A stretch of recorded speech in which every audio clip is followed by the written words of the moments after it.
When running electrical circuits in EMT Conduit, understanding derating and sizing is crucial. Derating becomes a factor when more than 4 current-carrying conductors are installed in a single raceway. The National Electrical Code, or NEC, requires that conductors be derated to prevent overheating. For example, if you have between 5 and 9 conductors in one EMT conduit, the current carrying capacity of each conductor needs to be reduced by 20%. This is due to the increased heat generated by multiple conductors in close proximity. If you have between 10 and 20 conductors, the derating factor is 70%, meaning you reduce the ampacity by 30%. And for 21 to 30 conductors, the derating factor is 50%, so you have the allowable ampacity. When selecting the right size EMT conduit, several factors come into play.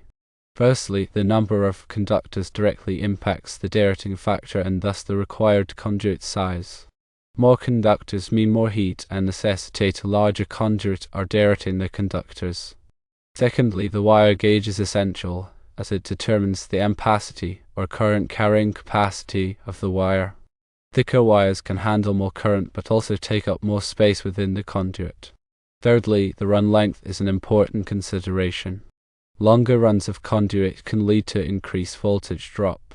To compensate for this, a larger conduit might be needed to maintain adequate voltage levels at the load. Voltage drop occurs because the wire has resistance, and over long distances, this resistance can cause a significant reduction in voltage. When assessing the cost, tubular steel EMT is generally more expensive than rigid metal conduit or RNC. However, EMT is typically easier to work with and bend, making it a preferred choice for many applications despite the higher initial cost. For a 3-phase, 208 volts branch circuit with 3 hot wires and a neutral, which counts as 4 current-carrying conductors, you may be tempted to go with the minimum required conduit size. However, it is generally recommended to use a larger conduit size than the minimum to provide some margin for future additions or changes. For instance, even if the minimum required size is 3/4 inch, opting for 1 inch EMT conduit provides additional capacity for future loads or modifications to the circuit configuration. This foresight can save time and money in the long run. To calculate the appropriate conduit size, you need to refer to the National Electrical Code, specifically Chapter 9, Table 1, which provides the dimensions and cross-sectional areas of different types of conductors. Then, using the conduit fill tables such as those found in Chapter 9, Table 4, you can determine the maximum number of conductors of a given size that can be installed in a particular conduit size. The NEC specifies maximum conduit fill percentages to ensure adequate space for heat dissipation and to prevent damage to the conductors during installation. For example, for 3 or more conductors, the maximum fill percentage is typically 40%. Let's consider a practical example.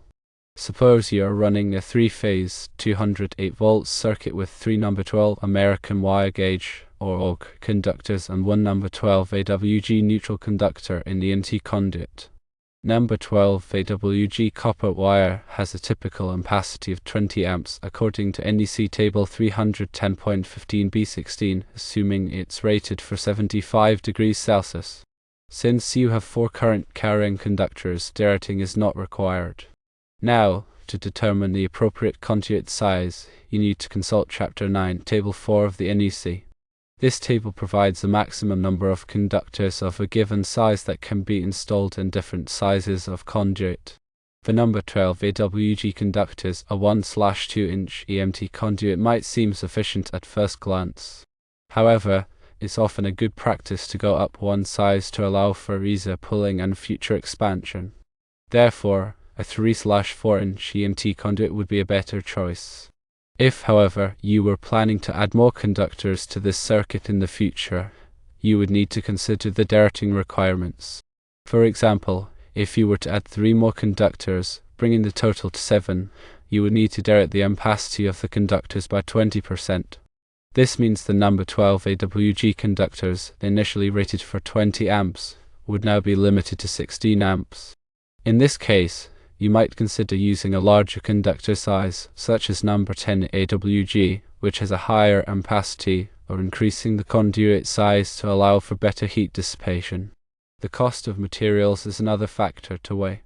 EMT conduit comes in various sizes and is generally sold in 10-foot lengths. The price per length varies depending on the size and the supplier.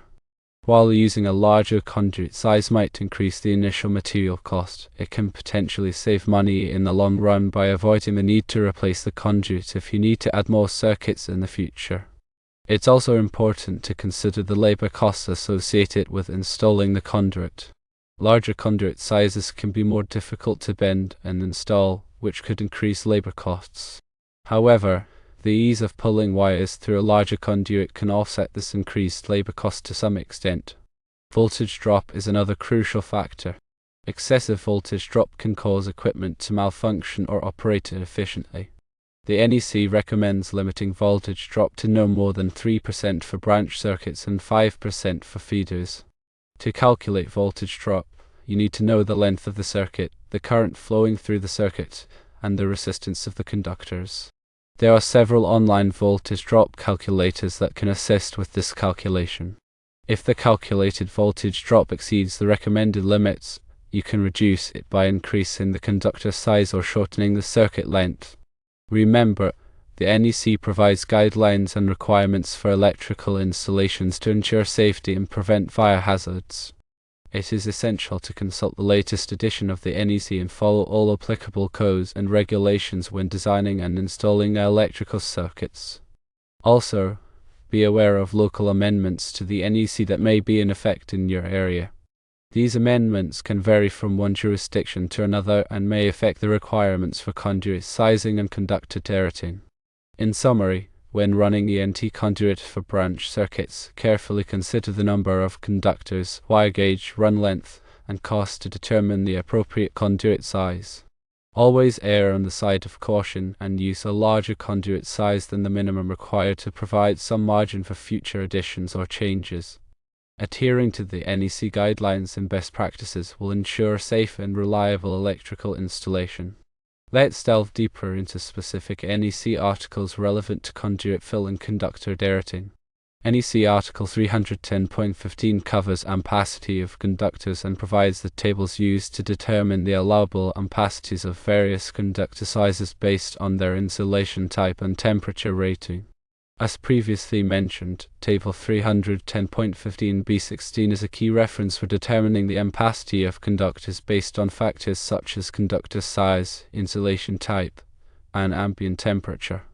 NEC Article 300.17 addresses raceway fill, number of conductors in raceways, and conductor ampacity adjustment factors. This section outlines the rules for how many conductors can be installed in a raceway, such as EMT conduit, and how to adjust the ampacity of those conductors based on the number of current carrying conductors in the raceway. NEC Chapter 9 contains tables that provide the dimensions of conductors and the allowable fill percentages for different types of raceways. These tables are essential for calculating the appropriate conduit size based on the number and size of the conductors being installed. For example, Table 1 in Chapter 9 lists the dimensions and cross-sectional areas of various conductor types. Table 4 provides a maximum percentage of raceway fill allowed for different combinations of conductors.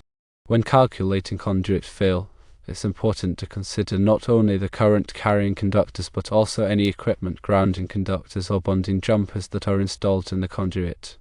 While equipment grounding conductors and bonding jumpers are not typically considered current carrying conductors for derating purposes, they do take up space in the conduit and must be factored into the fill calculation. In some cases, it may be necessary to install separate equipment grounding conductors outside the conduit to reduce the conduit fill and simplify the installation. The NEC also addresses the issue of bundled conductors, which are conductors that are installed in close proximity to each other without being enclosed in a raceway. Bundled conductors are subject to derating requirements similar to those for conductors in a raceway. If conductors are bundled together for more than 24 inches without maintaining spacing, the ampacity of the conductors must be reduced to account for the increased heat buildup. When working with EMT conduit, it's important to use the proper tools and techniques for cutting, bending, and installing the conduit. EMT conduit can be cut using a hacksaw, a pipe cutter, or a power saw with a metal cutting blade. When cutting EMT conduit, it's important to deburr the cut ends to remove any sharp edges that could damage the conductors.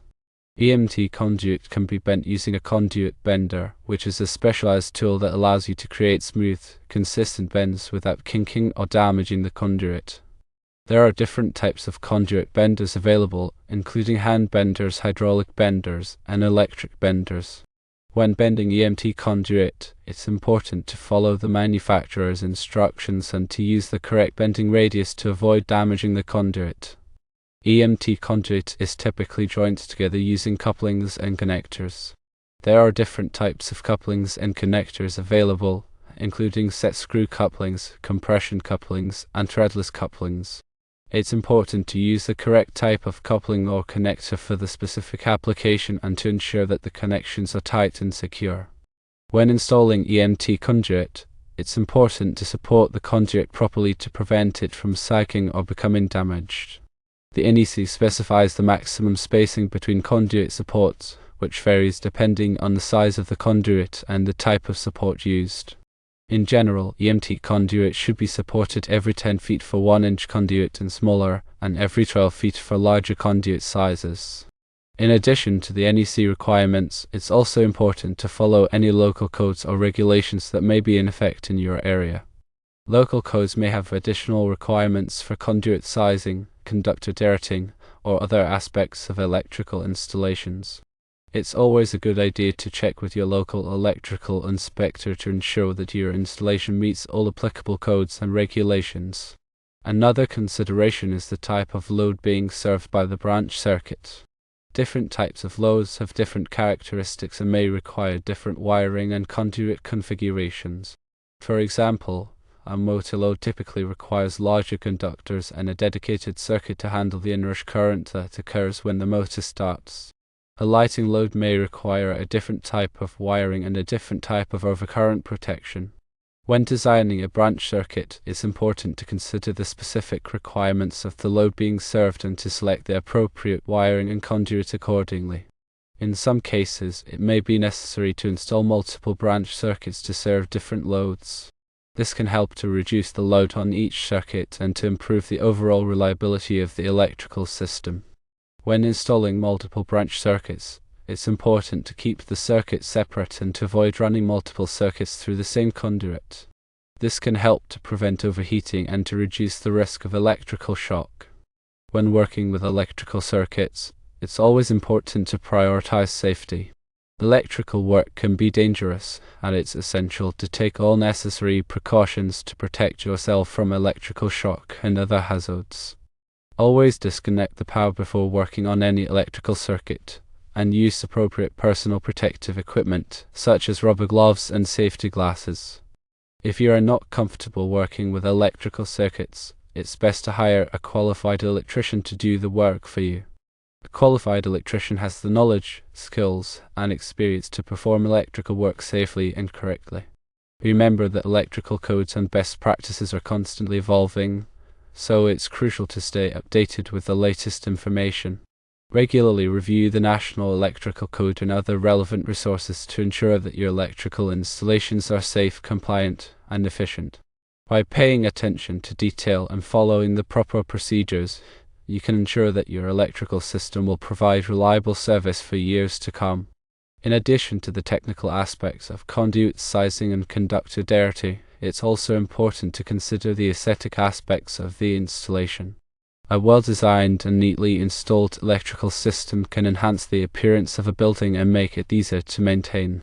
When installing EMT conduit, take the time to align the conduit runs properly and to secure them neatly to the building structure.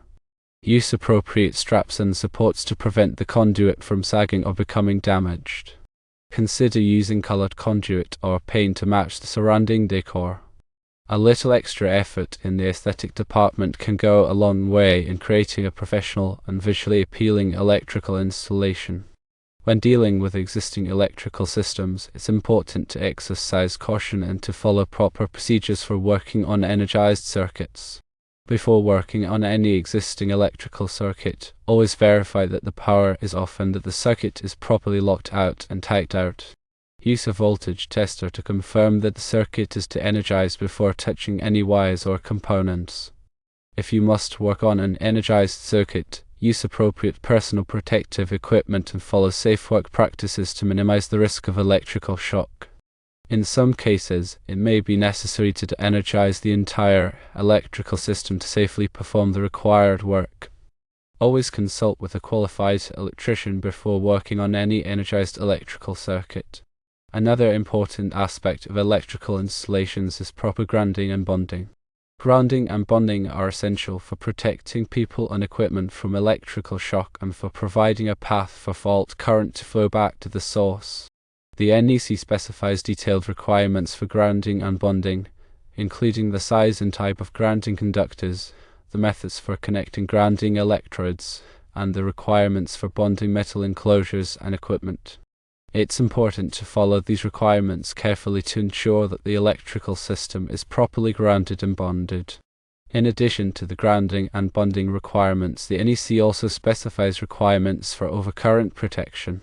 Overcurrent protection devices, such as circuit breakers and fuses, are designed to protect electrical circuits from overloads and short circuits.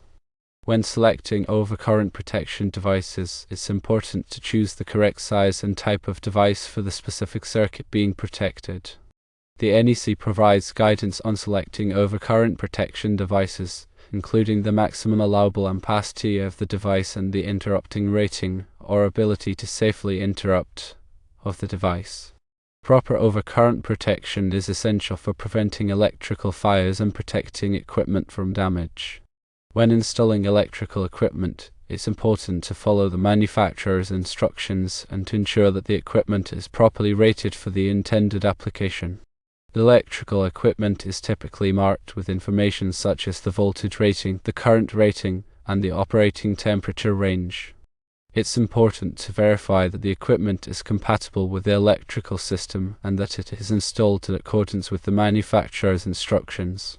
Improperly installed or rated electrical equipment can pose a safety hazard and may not perform as intended. Finally, it's important to document all electrical work that is performed. Keep accurate records of the wiring layout, the conduit routing, the conductor sizes, and the overcurrent protection devices. This documentation can be invaluable for troubleshooting problems in the future and for ensuring that the electrical system is properly maintained. In conclusion, mastering the art of EMT conduit sizing and conductor derating involves a multifaceted approach. From understanding the NEC guidelines and local codes to considering factors such as conductor count, wire gauge, run length, voltage drop, and cost, every aspect plays a crucial role in creating a safe, efficient, and reliable electrical installation. By staying informed, following best practices, and prioritizing safety, you can confidently navigate the complexities of electrical work and deliver exceptional results.